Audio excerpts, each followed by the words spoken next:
E hoje, gente, é o Dia Mundial do Diabetes e a gente vai conversar sobre os aspectos psicológicos que não podem ser ignorados.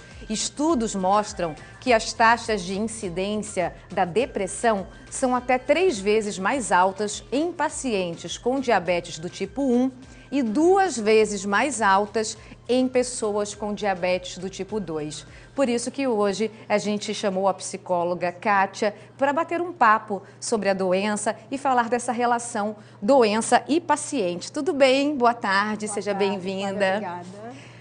Como que trabalha a questão da cabeça do paciente, né? Ele entender que ele tem uma doença crônica, que ele vai precisar ser responsável por ela durante toda a vida.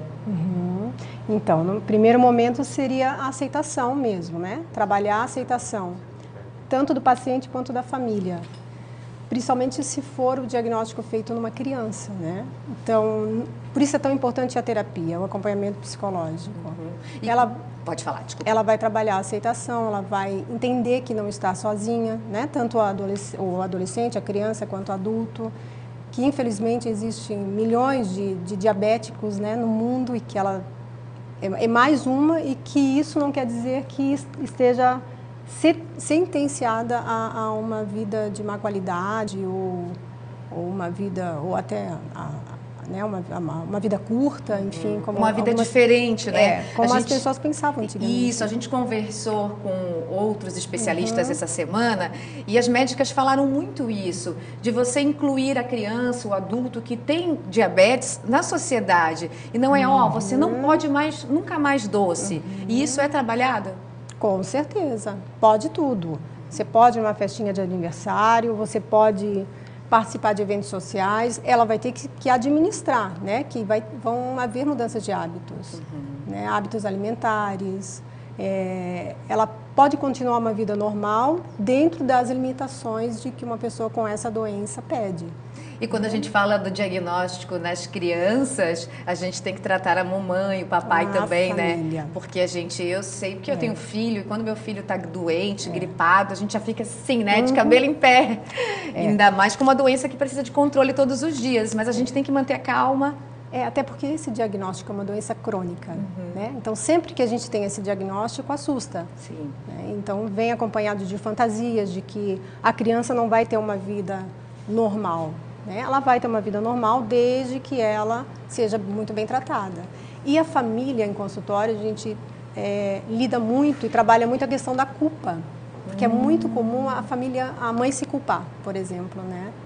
Eu dei doce demais, eu dei refrigerante demais para essa criança, né? E não é.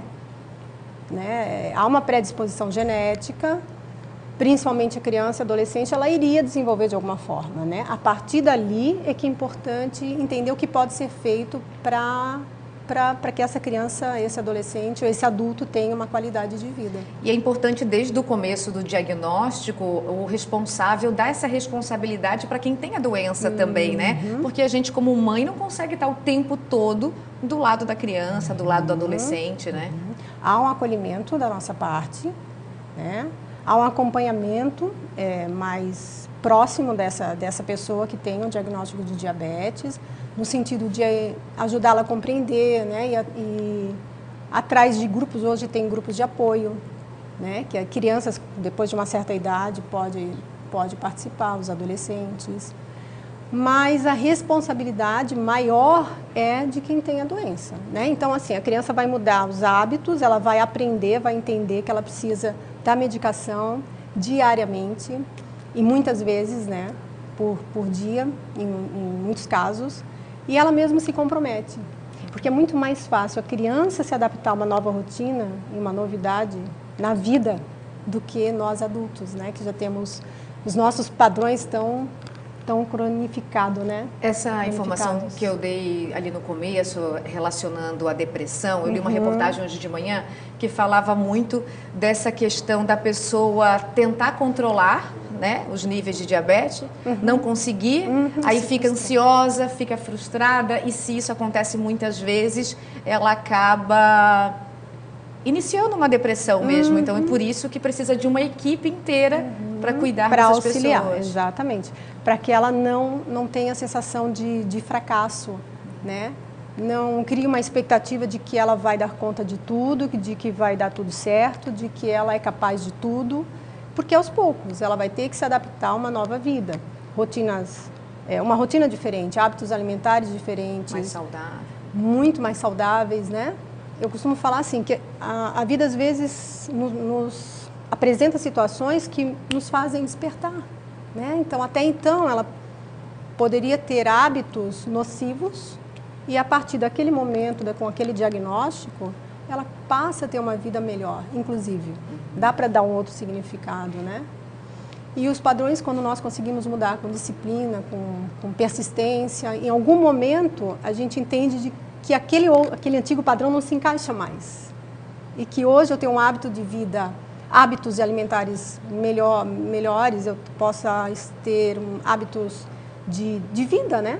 Exercícios físicos, controlar o meu nível de estresse, controlar o meu nível de ansiedade. Isso vai me ajudar para a minha vida toda, com ou sem diabetes. Obrigada pela participação hoje aqui no Ver Mais. Eu que agradeço.